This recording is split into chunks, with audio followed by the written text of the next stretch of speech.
Well, hello, good morning, good afternoon, good evening, wherever you are. It's Patricia Warby here from Alchemy Therapies and another in my mushroom updates, my microdosing journey. Week 6 now, week 6. I'm doing the Stamets Protocol based on something that Paul Stamets kind of intuited. He experimented with everything he knew about mushrooms, and it's basically 4 days on the magic mushroom supplement, and it's 3 days on lion's mane and low dose niacin, non-flushing if possible. And I'm on day 4, day 4 of the week. So basically, I'm on the mushroom today after having done 3 days of the lion's mane. So um, very interesting. I had a period last week where I felt absolutely awful. I had one day where I felt like I was coming down with some horrible virus. I suspected maybe COVID. I was a bit worried, but I thought, well, I'll give it 24 hours and see how it goes. And I just dosed myself up, laid on the sofa, kept myself warm, drank plenty, lots of vitamin C, lots of echinacea, those kinds of things to boost my immune system. I also use a product called Chiaretta, which is specifically against these kind of retroviruses. And I just waited to see how I felt the next day. The pounding headache was the worst thing. That was the really weird thing. And I wondered, because I've always had migraines, whether it was some kind of detox result of the mushroom. I don't know. But certainly it passed. The next day, although I had a slight shadow, I get that with migraines, a sort of shadow, a memory of having had a really bad headache. I felt okay, and this week I've been absolutely fine. So that's really just par for the course. I think the detox is part of the journey.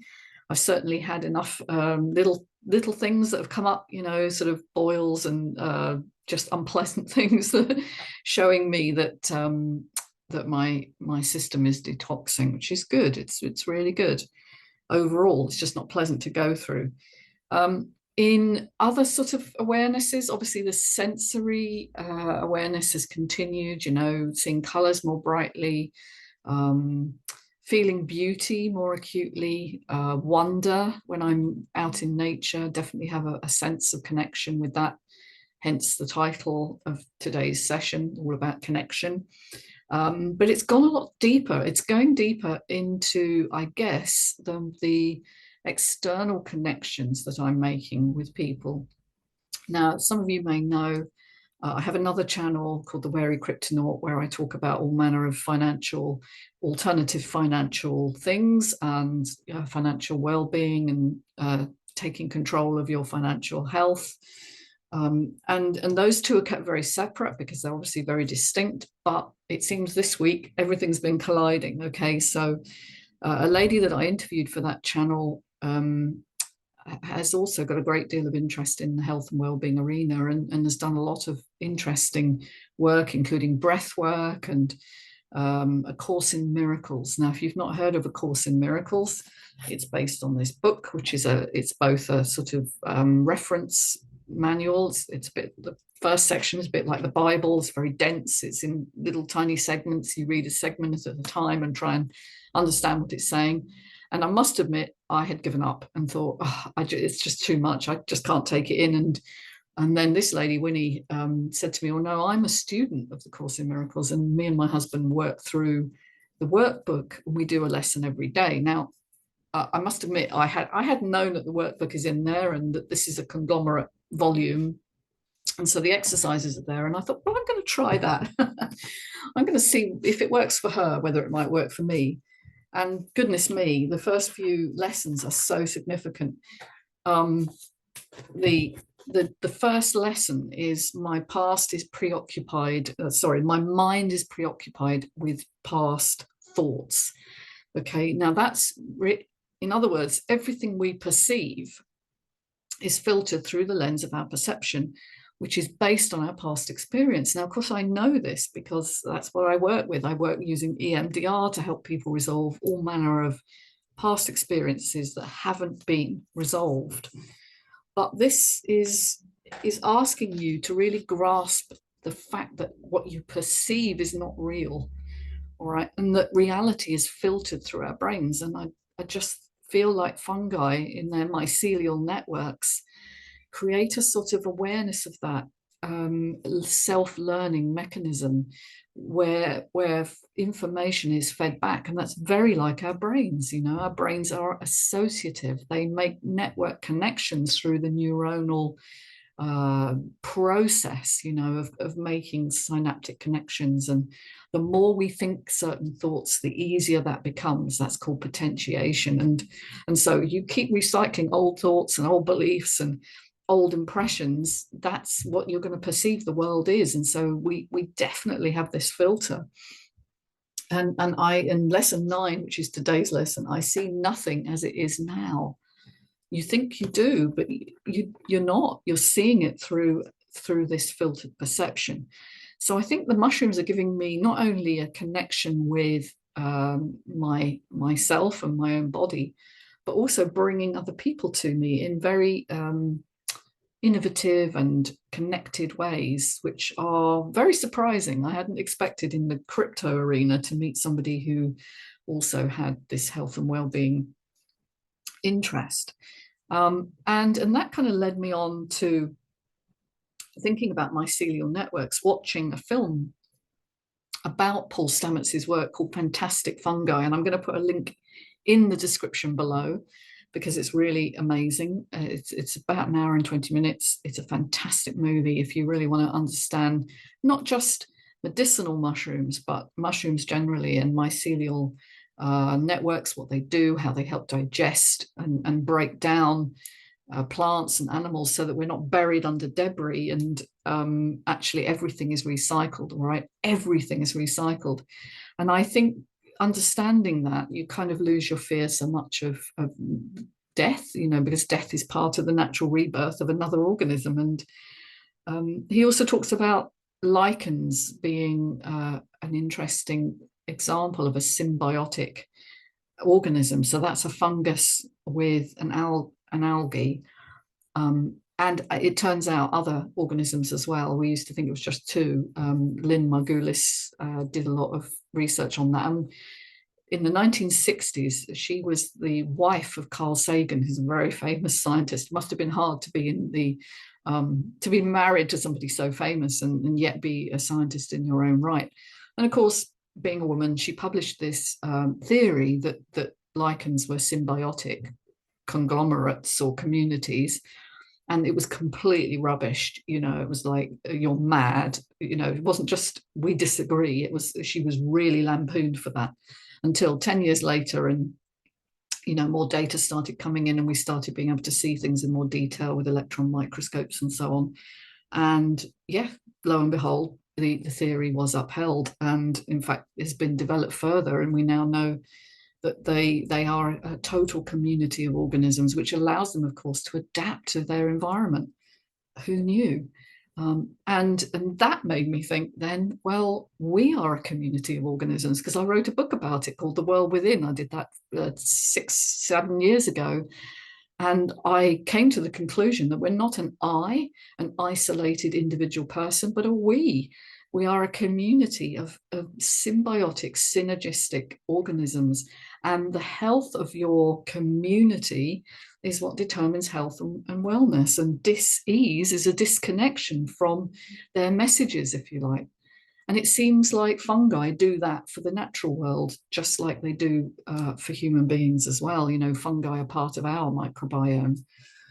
So it's all coming together, folks, and it's just so interesting. And I did a community call. I have a monthly community session, which is sort of my low entry cost way of coming into the awareness of this. And I do a presentation, and we have a discussion afterwards. And of course, it isn't just me with the information. My job is to bring that all together. But somebody told me about the way they were using medicinal mushrooms in kind of drinks and powders.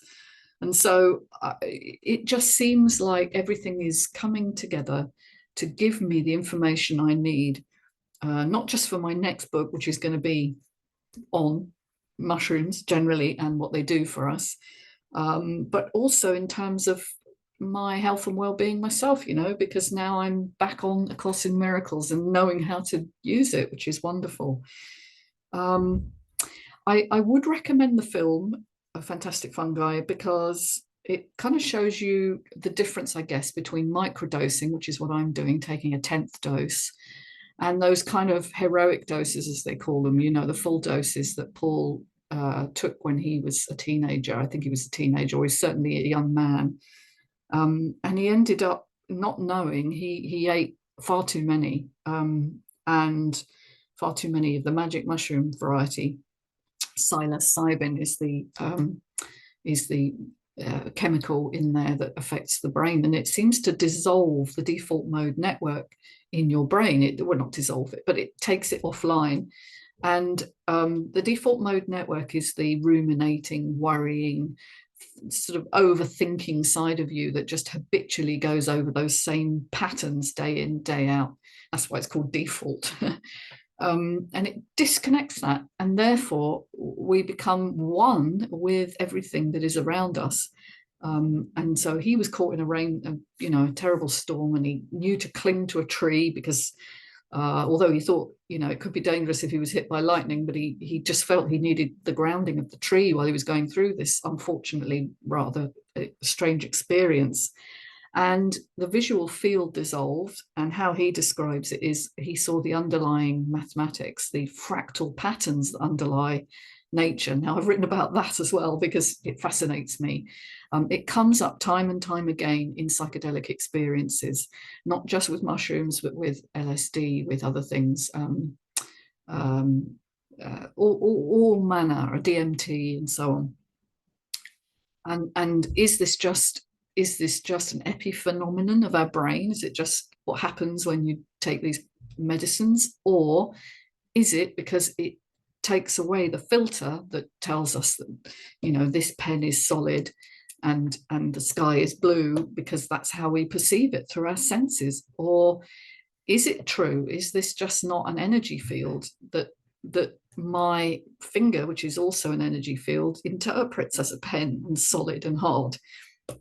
And if you think what I'm saying here is complete rubbish, you need to look into quantum physics, because that's what quantum physics shows us, that nothing is solid. It's 99.99% space, all right? And it's energy that repels and gives us the impression of solidity.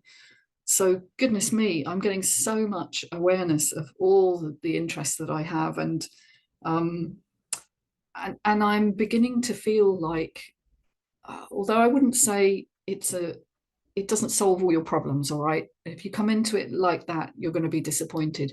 You're still going to be faced with challenges. And I was faced with a challenge yesterday, which really began to trigger me. And I was like, okay, back to A Course in Miracles. Nothing you perceive is real. It's going to be okay. Do what you need to do. And today it's been resolved. And it's okay. It's sort of like, well, what we're doing here is changing our perception. It's not a miracle worker that's going to remove every challenge from your life, but it gives you more resources and more resilience in order to deal with it in a new way that says, I am here, I am welcome, and I am ready, to be of service. Anyway, so that's kind of my impressions so far. I've got I think it's another 4 or 5 weeks to do. And I'll be obviously checking in every now and again with these fortnightly updates. Thank you so much for listening, and please do ask questions or comment. I do read them, and most of them I do reply to if I can. So take care of yourselves, be good, and see you soon. Take care. Bye-bye.